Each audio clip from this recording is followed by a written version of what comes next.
Olá, boa tarde. No Dia Mundial do Meio Ambiente, cientistas alertam para a urgência em diminuir o aquecimento global. No Brasil, é tempo de reflexão sobre os impactos do desequilíbrio ambiental nas cidades e principalmente sobre os grupos mais vulneráveis. Depois da tragédia climática, o lixo. No Rio Grande do Sul é preciso uma força-tarefa para limpar as ruas. Vladimir Platonov. Já são mais de 35 mil toneladas de resíduos recolhidas só na capital. São móveis, eletrodomésticos e outros objetos que já fizeram parte da vida das pessoas e que agora vão parar nos lixões. O Brasil relembra o assassinato do indigenista Bruno Pereira e do jornalista Dom Phillips, Maíra Heinen. Em Brasília, as homenagens incluem exibição de filme e projeção das imagens de Dom e Bruno na esplanada dos ministérios. A polícia procura a dona da clínica onde um homem morreu após fazer um peeling de fenol de Dimasolde. A clínica possuía licença para atividades estéticas, mas não para o peeling de fenol. Fique com a gente e fique bem informado agora.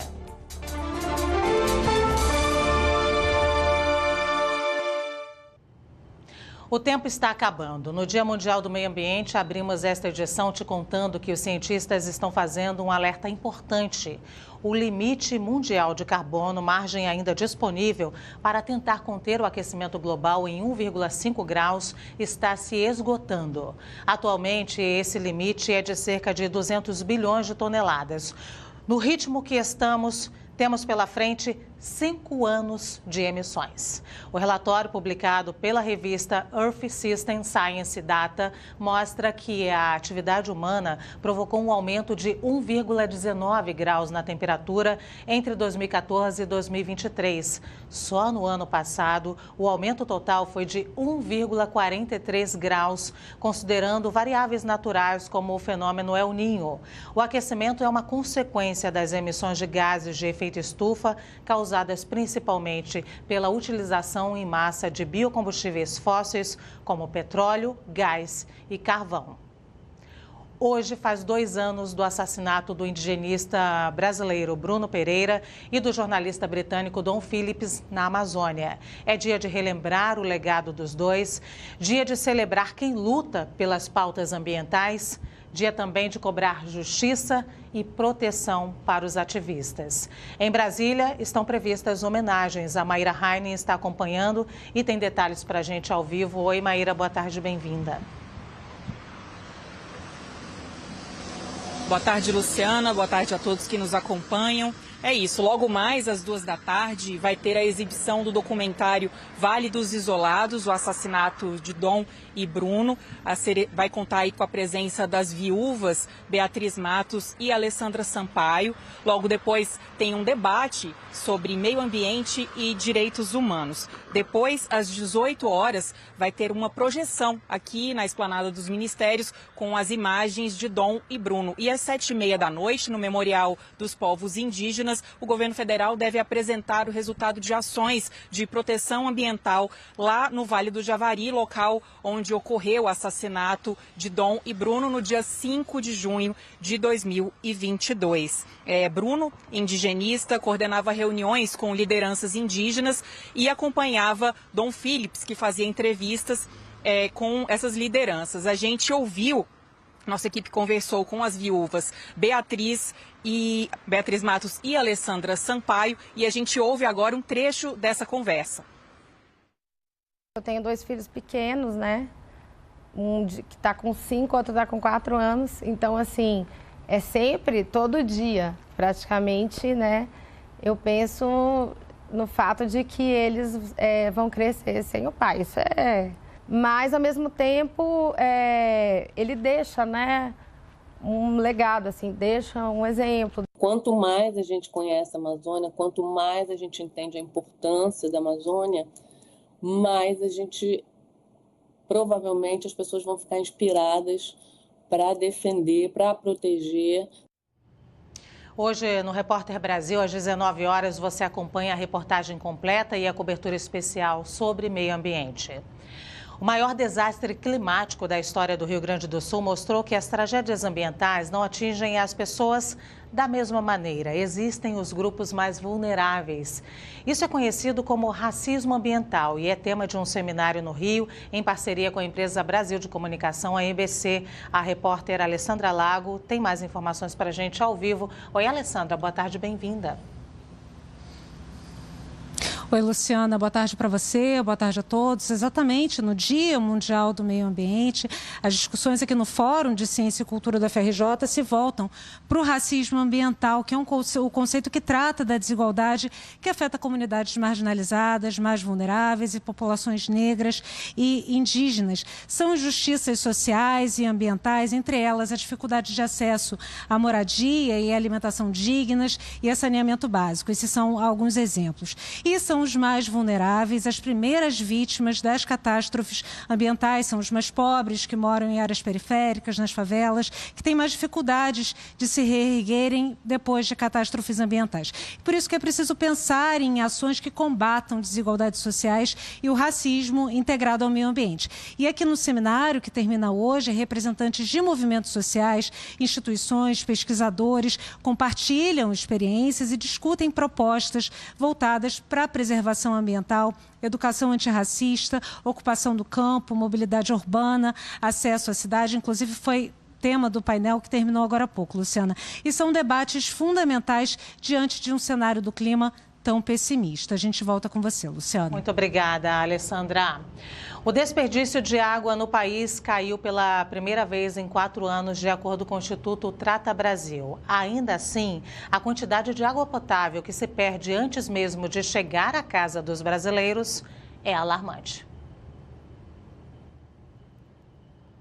De distribuição no Brasil entre 2018 e 2022 mostra que no último ano analisado, 37,78% do recurso não chegou à casa das pessoas. O número representa uma queda tímida de 2,5 pontos percentuais em relação ao ano anterior, mas já é um avanço diante dos aumentos sucessivos de desperdício. Ao todo, 7 bilhões de metros cúbicos de água não foram entregues aos consumidores em 2022 por vazamento nas redes, erros de medição e consumo não autorizado, o famoso gato. Essa quantidade equivale a mais de 7.600 piscinas olímpicas. Com esses números, estamos bem longe da meta estabelecida pelo Ministério do Desenvolvimento Regional, de 25% de perda, índice que o Brasil deveria atingir até 2034. Para alcançar esse objetivo, o Instituto destaca a necessidade de investimento na redução de perdas, que também ajudaria na universalização do saneamento básico. Em Brasília, hoje foi dia de anúncio de políticas para a proteção dos biomas brasileiros. As iniciativas do governo federal também visam reduzir os efeitos das mudanças climáticas no país. Repórter Glauco de Queiroz acompanhou o evento, tem mais informações ao vivo. Oi, Glauco, boa tarde, bem-vindo. Olá, Luciana, boa tarde para você, boa tarde a todos. A ministra Marina Silva, ministra do Meio Ambiente e Mudança Climática, anunciou 14 novas ações, uma delas um pacto com governos estaduais para prevenir e também combater incêndios florestais na região do Pantanal e também na região amazônica. Eu também destaco aí um decreto que permite a comercialização de créditos de carbono em concessões florestais e o reconhecimento de direitos territoriais aí de comunidades tradicionais em áreas de florestas públicas federais ainda não destinadas. Marina Silva anunciou ainda um programa para a conservação de manguezais e a criação da Estratégia Nacional de Bioeconomia para incentivar o desenvolvimento aí desse setor. Eu também cito a criação de 2 novas unidades de conservação no país, uma em Itacoatiara, na região amazônica, no estado do Amazonas, aí com 16 mil hectares, e outra em São Desidério, na Bahia, para a proteção de cavernas, aí nesse caso com 15 mil hectares. Eu volto com você, Luciana. Muito obrigada, Glauco. Com dias de sol e quase sem previsão de chuva, a Prefeitura e a população de Porto Alegre se mobilizam para limpar ruas e casas. O desejo de voltar à rotina, é claro, é imenso. O repórter Vladimir Platonov tem detalhes ao vivo da capital gaúcha. Oi, Vladimir, boa tarde, bem-vindo. Boa tarde, Luciana, a todos e a todas. É isso mesmo, já são 4 dias de sol desde domingo aqui na região metropolitana de Porto Alegre e a previsão é que nós teremos pelo menos na primeira quinzena de junho dias de sol e bem secos. Isso tudo ajuda as pessoas que tiveram suas casas alagadas para lavar as roupas, para lavar as casas e também para botar para a rua aqueles móveis que foram alagados e que infelizmente não terão mais condições de uso. Lembrando que o número de desabrigados hoje aqui no Rio Grande do Sul está em 30 mil. Já foram 80 mil pessoas nos abrigos, ou seja, 50 mil já estão voltando para as suas casas ou pelo menos para aquilo que restou das suas casas. As realidades são muito distintas. Em alguns bairros, por exemplo, estou aqui no Largo dos Açorianos, na zona sul de Porto Alegre, na região central, os bairros já estão secos, mas na zona norte, milhares de famílias ainda estão alagadas. Sobre o lixo, nós fizemos hoje uma reportagem na parte da manhã e vamos conferir. O trabalho não para nos aterros que recebem o lixo da enchente em Porto Alegre. Já foram recolhidas 35 mil toneladas só na capital. Em vários bairros, ainda há montanhas de resíduos. Os caminhões chegam trazendo material recolhido nas ruas, descartado por moradores que limpam suas casas após as águas baixarem. O que é lixo para uns, já foi luxo para outros. Cada objeto deste aterro foi parte do sonho de uma família, que agora está aqui, despedaçado, como a vida de milhares de gaúchos. Este antigo funcionário do Departamento Municipal de Limpeza Urbana, o DMLU, que trabalha com a coleta de resíduos há 35 anos, se emociona ao pensar nas famílias que perderam tudo. Ontem descarregou um caminhão aqui, tinha álbum de foto da família, que hoje foi tudo destruído com a enchente, entendeu? E tu vê louça, tu vê brinquedos, coisas que... geladeira que tu custa conquistar isso aí. O diretor-geral do DMLU diz que esses resíduos serão encaminhados para um aterro sanitário e parte poderá ser reciclada.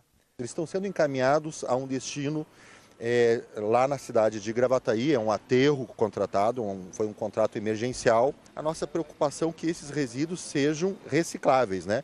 Todas essas madeiras que nós estamos vendo aqui serão reaproveitadas.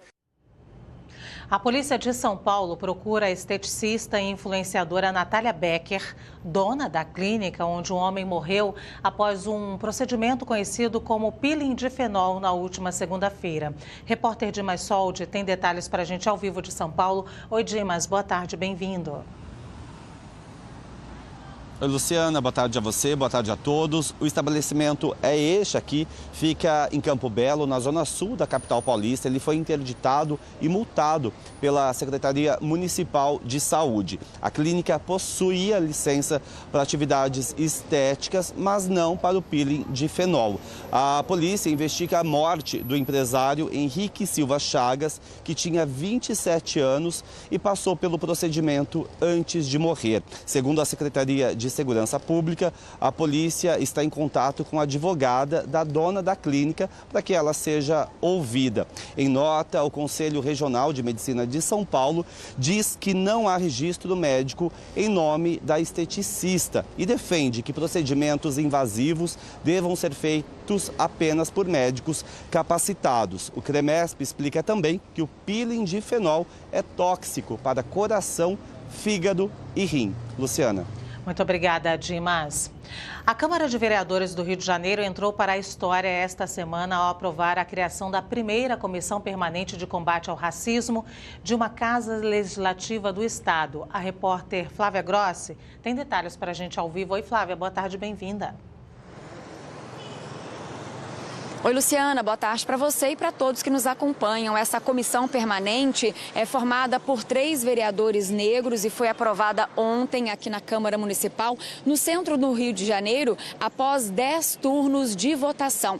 Esse novo colegiado vai analisar os impactos da desigualdade racial, vai também fiscalizar a implementação de políticas de igualdade racial, além de propor ações para a prevenção, o combate e a superação do racismo na cidade. Essa comissão já existia no ano passado, mas tinha um caráter provisório de apenas 1 ano. No final dos trabalhos, o grupo divulgou os resultados e a conclusão é que, apesar de representar mais da metade dos moradores do Rio de Janeiro, a população negra é vulnerável e excluída do acesso de serviços básicos, como educação, saúde e cultura. Para os autores do projeto, essa comissão permanente vai ajudar na luta contra o preconceito. Luciana? Muito obrigada, Flávia. A Polícia Militar de São Paulo se envolve em mais um caso de truculência. Um policial militar deu um mata-leão em um vendedor de pipocas na tarde de ontem, na zona leste da capital paulista. O caso foi gravado por testemunhas. No vídeo é possível ver o homem, que é um homem negro, sendo imobilizado pelos policiais. Um dos PMs aplica o mata-leão e o homem desmaia. O golpe é proibido em abordagens policiais desde 2020. A Secretaria de Segurança Pública de São Paulo afirmou que os PMs abordaram o homem porque ele não tinha autorização para trabalhar como ambulante e que a Polícia Militar vai apurar a ação por meio dos vídeos de celular e também das câmeras corporais dos PMs. Áreas dominadas pelo tráfico no Rio de Janeiro estão mais propensas a sofrer com confrontos do que as dominadas pelas milícias. É o que mostra um estudo inédito do Instituto Fogo Cruzado, com informações de tiroteios e operações entre 2017 e 2023, do Disque Denúncia e do Instituto de Segurança Pública. A repórter Cláudia Bonhunga tem detalhes. A pesquisa mostra como os territórios dominados pelo tráfico de drogas são mais afetados pelas ações da polícia do que as áreas dominadas por milicianos. Mais de 70% das localidades comandadas por traficantes registraram um confronto com a polícia. Na área de milícia, esse dado foi de cerca de 30%. Quase metade dos confrontos tem a presença da polícia. Desse total, 40% aconteceram em áreas de tráfico e apenas 4% nas áreas de milícia, um número 10 vezes menor. O levantamento também mostra que a região metropolitana do Rio de Janeiro tem alta frequência de confrontos, em média 17 por dia. Mas a violência crônica acaba sendo hiperlocalizada e afeta somente cerca de 4% dos bairros do Grande Rio. Em nota, a polícia refutou os resultados da pesquisa. Disse que o órgão responsável por emitir os relatórios oficiais e compilar os indicadores criminais é o Instituto de Segurança Pública.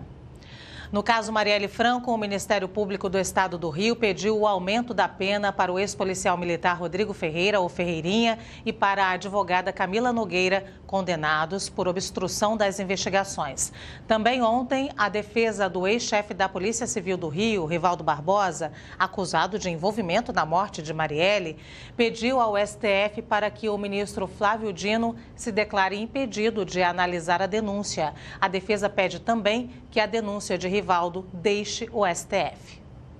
Segundo a denúncia da Procuradoria-Geral da República, a PGR, Rivaldo Barbosa ajudou a planejar o crime e atrapalhou as investigações do caso.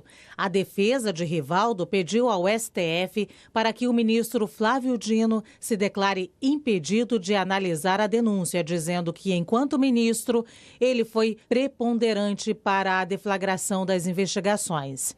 As diversas declarações públicas do ministro sobre o caso também foram destacadas na peça.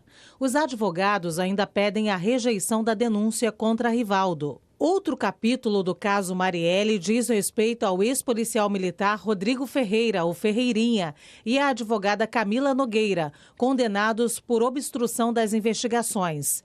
A pena foi de 4 anos e 6 meses de prisão em regime fechado, mas o Ministério Público do Rio recorreu da sentença e visa aumentar a pena. Na denúncia, Ferreirinha fez acusações falsas sobre quem planejou a morte de Marielle. E a advogada dele, segundo a denúncia, foi a responsável por orientar a farsa que atrasou por meses o rumo das investigações. Israel anunciou hoje que intensificou sua ofensiva militar na região central da faixa de Gaza, o que pode complicar ainda mais um acordo de cessar-fogo. E para piorar, o primeiro-ministro israelense Benjamin Netanyahu afirmou hoje que seu país está preparado para uma operação muito intensa na fronteira com o Líbano. Autoridades de saúde de Gaza disseram que mais de 40 pessoas foram mortas de ontem para hoje em bombardeios israelenses em áreas centrais de Gaza. Hoje, autoridades dos Estados Unidos, Catar e Egito se reúnem em Doha para tentar avançar com um acordo de cessar-fogo, que também libertaria alguns reféns israelenses e prisioneiros palestinos. O governo do Catar afirmou que a proposta está agora muito mais próxima das posições de ambos os lados dos conflitos. Também hoje, o parlamento da Eslovênia aprovou o reconhecimento da Palestina como Estado. No mês passado, Espanha, Irlanda e Noruega oficializaram o reconhecimento do Estado palestino, uma decisão que provocou a indignação de Israel. No outro fronte da guerra, o primeiro-ministro israelense Benjamin Netanyahu afirmou que seu país está preparado para uma operação muito intensa na fronteira com o Líbano, onde os ataques entre Israel e o grupo Hezbollah, aliado do Irã, têm se intensificado nas últimas semanas. E a Embaixada dos Estados Unidos no Líbano foi alvo de um ataque a tiros esta manhã. Segundo o exército libanês, o atirador seria um homem sírio que foi ferido e preso. Um segurança também foi ferido. Um relatório divulgado pela Igreja Católica Argentina mostrou que mais de 55% da população do país viviam na pobreza, o que representa cerca de 25 milhões de habitantes. Ainda segundo o estudo, a extrema pobreza chegou a 17,5% da população, o que equivale a 8 milhões de pessoas. Estimativas comparando os números divulgados hoje com os do último relatório do ano passado indicam que cerca de 5 milhões de pessoas caíram abaixo da linha da pobreza. O relatório também mostra que 1 em cada 4 pessoas sofre de insegurança alimentar. A Argentina enfrenta uma crise econômica com uma forte recessão, a gente sempre fala aqui, que contribuiu para a desaceleração da inflação no país, principal promessa de campanha do atual presidente Javier Milei.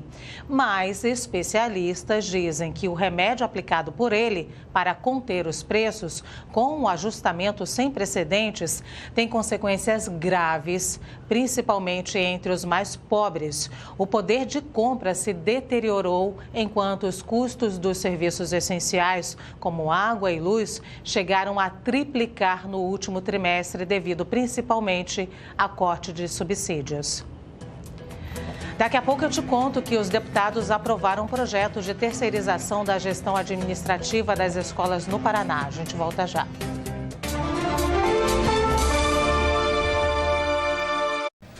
Não tem o que falar ainda. Só faz um som pequeno pra gente, tudo bem? Esse é o melhor dia da sua vida.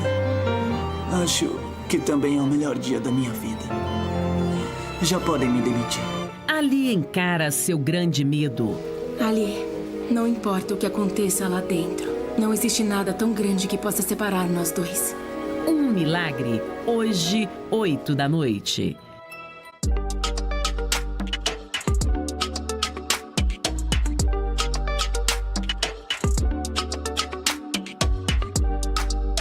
Pode parecer cedo, mas a preparação dessa turminha já começou. Para as nossas crianças crescerem fortes e saudáveis, mantenha a caderneta de vacinação sempre atualizada. Agora, o Movimento Nacional pela Vacinação é para proteger contra a pólio, também chamada de paralisia infantil, uma doença que pode causar paralisia permanente. Toda criança menor de 5 anos deve ser vacinada. Procure uma unidade básica de saúde e cuide bem dos nossos futuros campeões. Ministério da Saúde, Governo Federal.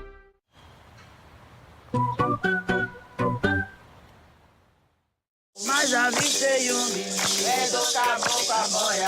Em diversos cantos do país, o sagrado e a ancestralidade pelas lentes da produção independente. A nossa medicina é na mata. E a gente aprende com quem? Com os pais, né? Já vem de lá. Mulheres da terra e das águas. Eu sou filha nativa. Eu nasci aqui e me criei aqui. Lutas e conquistas. Vou me amar do jeito que eu sou, do jeito que eu nasci. Natureza Feminina, toda quarta, 11h30 da noite.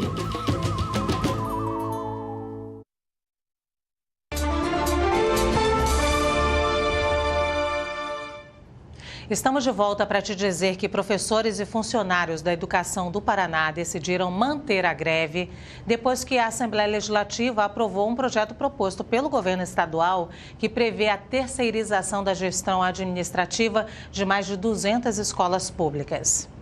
Os deputados estaduais voltaram a se reunir ontem em sessão híbrida. A maior parte dos deputados da base de apoio do governo participou das votações de maneira remota. Os integrantes da oposição compareceram ao plenário da Assembleia, que mais uma vez teve a presença de manifestantes contrários ao projeto. A proposta foi aprovada após 2 novas votações e teve 38 deputados favoráveis e 13 contrários. O tema foi discutido em regime de urgência e levou a uma série de protestos de trabalhadores da educação. Hoje de manhã, eles se reuniram junto à sede da Secretaria Estadual de Educação em Curitiba para demonstrar apoio à presidente do sindicato da categoria, Valquíria Mazeto. Por conta do movimento grevista, ela é alvo de um pedido de prisão por parte da Procuradoria-Geral do Estado, um órgão do governo estadual. O sindicato informou que está atuando em articulação com deputados estaduais em defesa de Valquíria. A Polícia Civil do Paraná abriu inquérito para investigar os responsáveis pela ocupação do plenário da Assembleia na segunda-feira, primeiro dia de votações do projeto. A Polícia Científica esteve ontem na Assembleia para fazer levantamentos sobre danos causados e as imagens das câmeras de segurança serão usadas para identificar possíveis suspeitos. Atenção, estudantes, o prazo das inscrições do Exame Nacional do Ensino Médio, o Enem, acaba na próxima sexta-feira, dia 7 de junho. As provas serão realizadas nos dias 3 e 10 de novembro. A taxa custa R$ 85. As inscrições podem ser feitas no site gov.br/INEP. Os estudantes que moram no Rio Grande do Sul, a gente lembra, terão um outro prazo para inscrição e serão isentos da taxa. Ontem, Internacional e Grêmio voltaram a campo em partidas atrasadas pelos torneios da Conmebol. O Grêmio visitou o Huachipato do Chile pela Libertadores. O tricolor gaúcho venceu com esse gol de Diego Costa, ainda nos primeiros minutos, e garantiu a vaga nas oitavas. Pela Copa Sul-Americana, o Internacional também venceu fora de casa o já eliminado Real Tomayapo da Bolívia. O Colorado jogou com time misto e segue vivo na competição após derrotar os rivais com gols de Bruno Gomes e Lucas Alário. 2-0. Vamos falar agora da seleção feminina. O Brasil goleou a Jamaica outra vez na última partida antes da estreia nos Jogos Olímpicos de Paris. Mais de 31 mil pessoas compareceram à Arena Fonte Nova, em Salvador, para assistir ao amistoso, que também contou mais uma vez com transmissão ao vivo pela TV Brasil. Debinha colocou a nossa seleção em vantagem logo aos 6 minutos. Na segunda etapa, Jennifer aproveitou o rebote e ampliou.